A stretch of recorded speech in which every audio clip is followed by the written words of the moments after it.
As a fantasy coach, these are the games that just make you smile. Things basically worked out better or exactly how you'd hope, which is awesome. It doesn't happen too often, but when those games happen, you need to sit down, enjoy it, have a smile, have your favorite sip of whiskey, whatever you decide works best for you. Sleep happy. It's good stuff. And if you're a Rabbitohs fan as well, even better. Shout out to Cookie in the private group. He would have been absolutely loving last night. Win by 10 over the Panthers. And look, there was a couple of things that didn't go perfectly ref-wise and these types of things. That Leota no try was wild. My boy Jenkins, how good was he? But that one, where he tackled him and the tackle definitely wasn't completed. He was still moving and then, gets dragged over the sideline. It's about a 7-point swing for fantasy, but those types of things that are normally just, a tackle out, they weren't in that one. So that was frustrating for, just the game in general. But Panthers played terrible and Bunnies actually had some attack in the first half. So shout out to them in this game. Kolomatangi with a 71. Spectacular efforts for him with 2 tries early on. Very, very important tries for the Bunnies win. And for them to go 3 wins and 1 loss with Latrell coming back either next week or the week after is absolutely huge for this club. And maybe they are a top 8 team after all. Very, very good efforts. And shout out to Lindsay Smith as well with a 70 in this one. 46 tackles for no misses, 124 metres. And what about the footwork on him? Picked up 3 tackle breaks, couple offloads there. And doing some spins and doing some funky stuff. So Lindsay Smith with the 56.5 average. He's had 2 really big games now and 2 sort of solid games in there. With that second one, I think, being the lower one.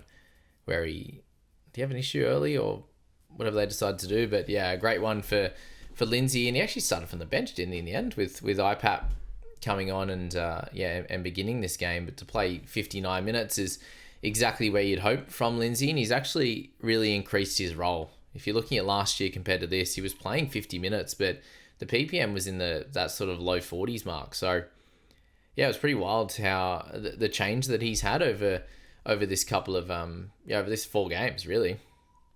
So he's someone that you can definitely have a look at, but I suppose after the 70, he's going to be around that 650 mark, which gets him close to being priced at 50 and he's going to continue to step up. Him or Liam Henry go into that 13 role, I think, when Yo is out over Origin.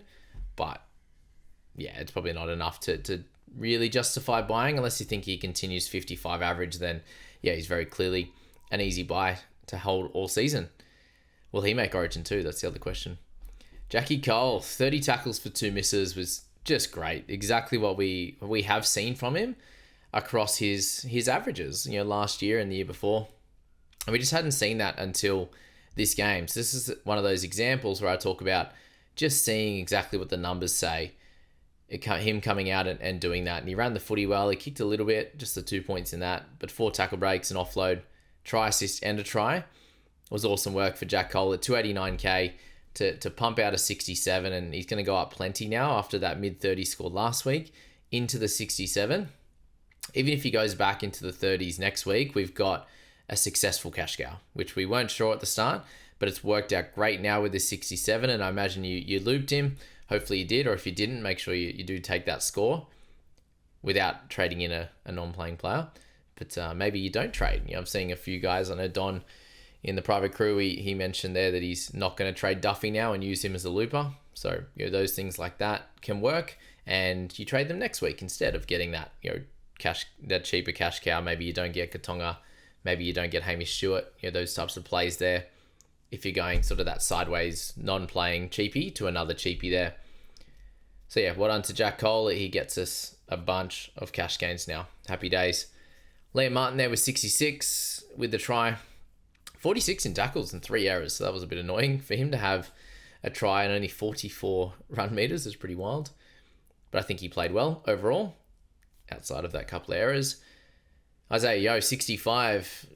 Exactly what we hoped for him for this season is this type of game. 60 in base, 2 tackle breaks and offload. There was a couple of times where he actually could have potentially got another couple of tackle breaks where he was running at an angle.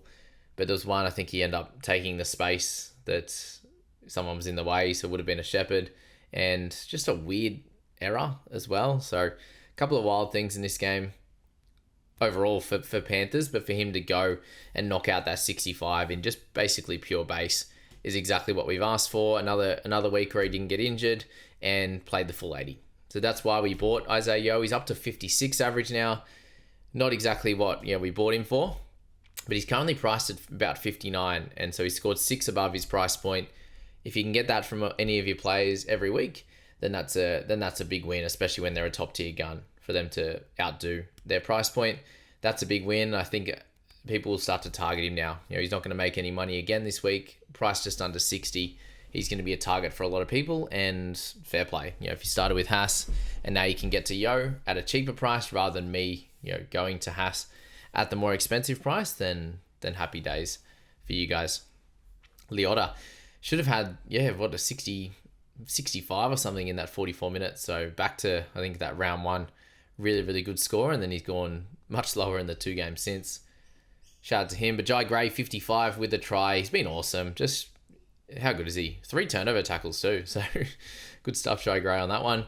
He's been an awesome guy to start the year with a 48.5 average across the 4 games. And, he may lose his spot to, he will lose his spot to Latrell. Does he end up in jersey 14 will be the question. I think he deserves to be on there, on the field in some standpoint. He can be that guy that just puts in that work coming, through the first 3 to 4 tackles coming out of their end, and then can be that live wire through the middle. The question's going to be tackles through the middle if he could play that role. But I think they should experiment with him at 14, or at least his cover if there's any injuries in the outside backs, which they've had plenty of. What about Godfrey's just going back to the pack? What are you doing, brother? You're under a 70 average now. Disappointing. Nah, we love him. 54 there, 68.8 the average, 4 goals in this one. No tackle breaks, no offloads. But in terms of base, he knocked out a 50 again before negatives. Just crazy. With the goals as well. He'll lose those goals, I think, to Latrell, unless they just give him a few more weeks to sort of settle in. But Jamie kicking him fairly well, which was nice for him. 54 run meter still, and just that pure base is awesome. Happy days for him. He'll be another 640, 650 again. Almost up 300k from the top, and so happy with that. For Humphreys, Goatfreys. Speaking of goats, Thomas Jenkins. They took away one of his offloads too. That was sad. I'm assuming it was the one off the ground when he caught it. I thought that would definitely had hands on him, but maybe they're saying, well, if they had hands on him, it would be tackled. And then that didn't count. But for him to have 3 tackle breaks, 3 offloads. Can we just take a moment, by the way? So I was thinking about Haas, but we can use it in this Jenkins situation. With the 3 offloads, he basically had 3 line breaks last night. I'm going to keep saying it, guys. You might be sick of it, but Haas at the moment, he had 2 line breaks last week and 5 offloads? He basically had 7, let's say 5 offloads to hand. He basically had 7 line breaks last week. Let that sink in, that the offload is worth a line break, and it's double a line break assist. Again, I'll keep touching on it, but Jenkins was incredible. He looked so tired in that last 20 minutes, but he made a lot of tackles. He missed one early, and then I think defensively and effort-wise, he was close to their best on field with the effort that he displayed. So shout out to him on that. 21 tackles, 3 offloads, 175 run meters. I wouldn't have minded that little penalty try there when he would have scored, I believe. He got tackled without the ball. He would have been through past Sullivan there, and I think he gets over and scores. So, oh well. 53 is incredible. He'll go up sort of, near that 300k mark, and people will look to buy him next week. Similar to that with J. Cole. But Jenkins is definitely more the play, and with To'o going off injured, some people are like, oh, well, his spot's safe now. I think he had it anyway. The way he defended in this game and the effort plays and the things that make Panthers players was on full show with Jenkins, and he always seems to play well when he's at the Panthers, and he wasn't great at Knights, but he's been great in New South Wales Cup at left centre, so they've brought him in for that position, and I think that his spot after last night was safe, and it just solidifies a little bit more with To'o. He should keep the left centre spot, and I think Casey McLean will go to that left wing now if To'o's out for an extended bit of time, but I haven't seen exactly the news on him yet or what they think. Hopefully he's okay, but he's just coming back off a hamstring problem, and I hope that he's okay there now. But yeah, 53, I looped him in and Cole in, so very happy with that start from my side, with Yo, with Mamazelis, who we haven't got to yet, and who everyone owns, and Humphreys there as well. So good stuff there from Jenko. Just these are the things that get you excited for fantasy. A lot of time you buy a cheapie, it just doesn't work out. But this one has at least started really well, and if he keeps his spot for a few weeks, he at least makes about 100k. At minimum there, unless he goes for negative next week, which is hopefully unlikely. In a good team, well, supposedly good team, they'll come back around. They've got Cleary back next week, and he's definitely a saviour of this side. But they do have a few things to iron out, especially defensively. It's just not great right now. But you can see when they get a roll on, they're very damaging. And Toto is one of those guys. He had four offloads in the end, 2 to ground, but 7 tackle breaks, 232 meters. So he's going to be sorely lost if he's out for a little bit. But another terrific game for him with 51. But IPAPS, 52 in 39 minutes. And with Sorensen out for this game, in what world was Popoliti not going to play decent minutes? He had a very short stint at the start and then came back on and made 34 tackles in 39 minutes with a line break, an offload, 2 tackle breaks, and that 94 meters where he ran 40 or 50 in that one play. PPM's incredible, but yeah, the minutes, definitely didn't expect him to come in and play near 40 minutes in a team that's actually struggling a bit as well. Does he get an extended role next week, or do we just see Garner play on that edge and Papa come either start like he did this week or come off the bench and play that role? So he continues to get cheaper, but at 589, maybe not now after that 52. Jai Arrow, he's just in the wars at all times. Hey, his body doesn't like him, but he seems to just fight through it. He's definitely a warrior, but yeah, his body cops it. Oh, he ended up getting 50 in the end. Davy Moale, the GOAT. Good try from him, to be fair. Good pass from Pete. He did some great work out of dummy half there, or Mamo.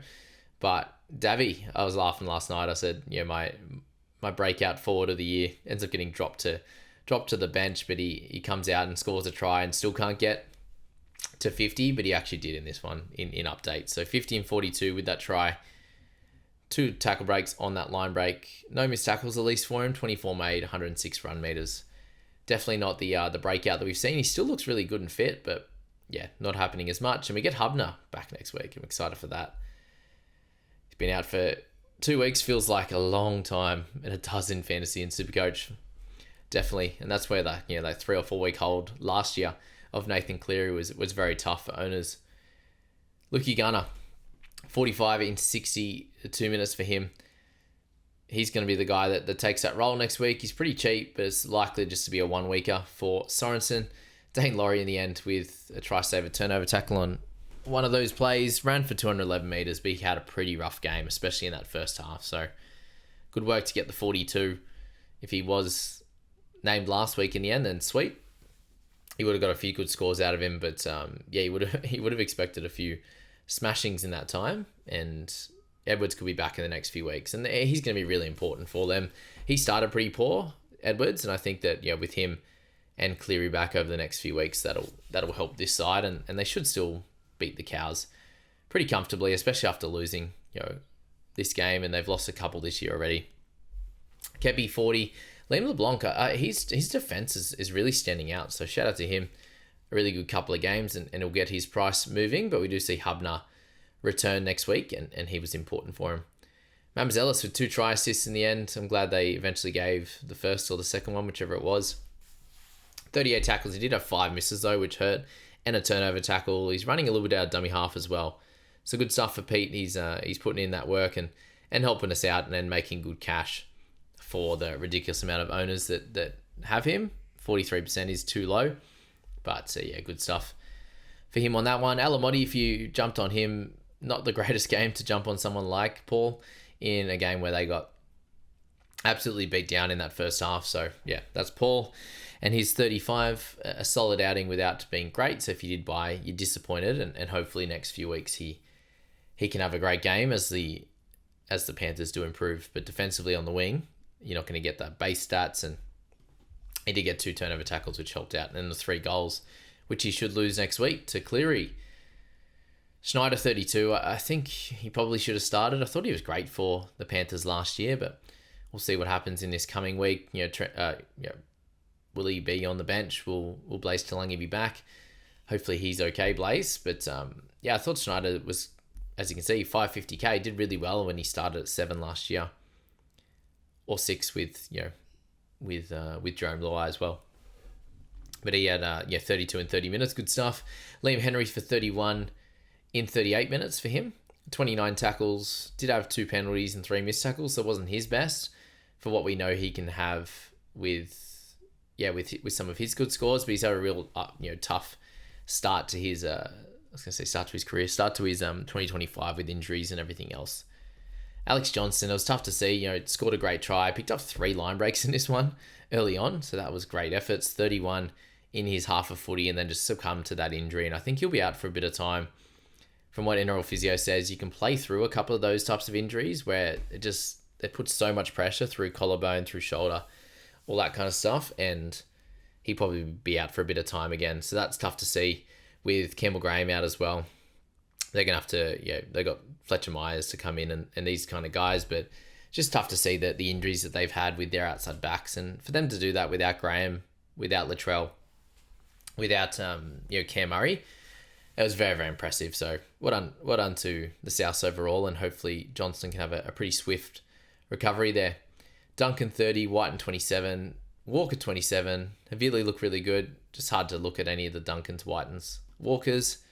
Totola 25, Ravalawa 23.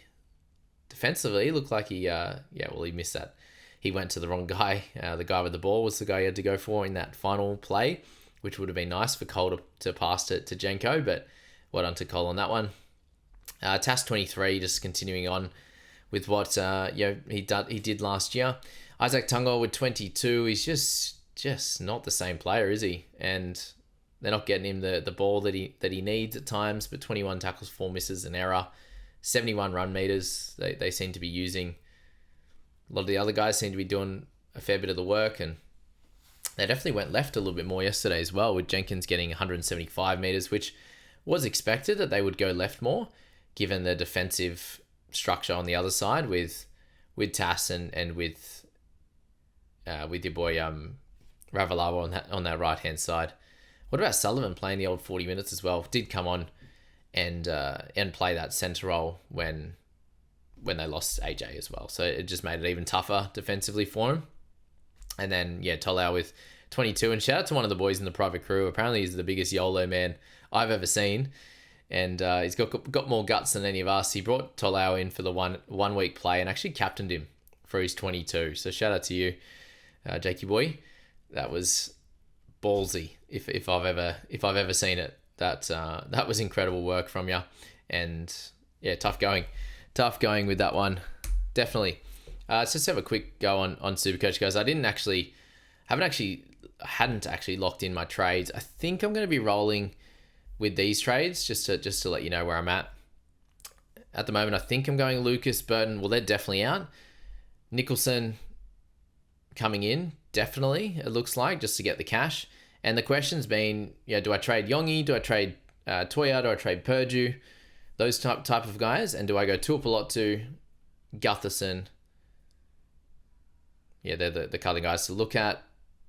Campbell or Munster. I think with the less of a wet game, I should say, coming up at 6 p.m. at Allianz, we know that the Roosters seem to be the better play if you're winning most of the games against the Titans, especially at home. But these 2 games tonight, I'm not sure about the Dolphins one, but definitely in Sydney, should be okay weather-wise, and then it gets real rough tomorrow, and that's the worry with the St. George game and potentially the Sharks game. My other trade option was actually bringing in Nico Hines. So it was going... Who was it going? So Burton would go to Munster. Hines would come in for Sandon Smith was the final one. So it wasn't bringing in like a Gutho or Tuapolotu or anything like that. So it was Munster, Nicholson, and Hines comes in for Sandon Smith.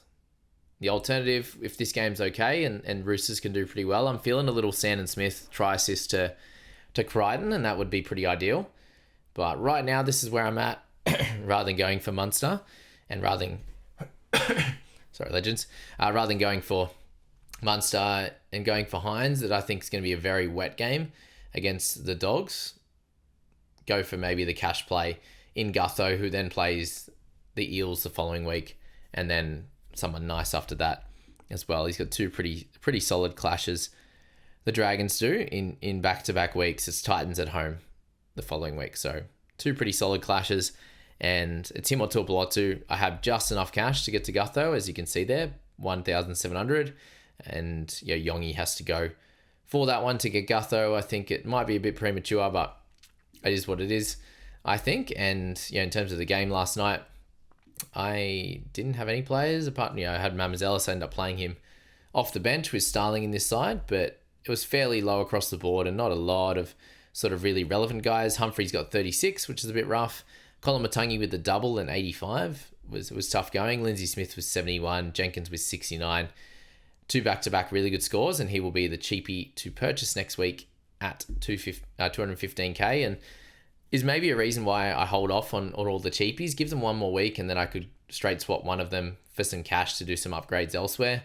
We've got Thomas Kant as well in the second row forward position, who will be a good one to look at.